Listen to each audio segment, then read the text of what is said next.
तेव्हा सगळ्यात मित्रांना घाम यायला लागतो आणि घाबरल्यामुळे त्यांचा घसा कोरडा पडतो.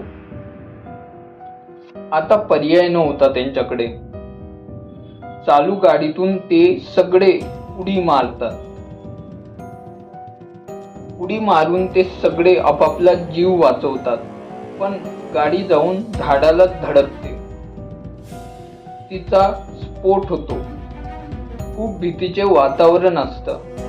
त्या सगळ्यांना कळत नाही की त्यांच्याबरोबर काय होतंय.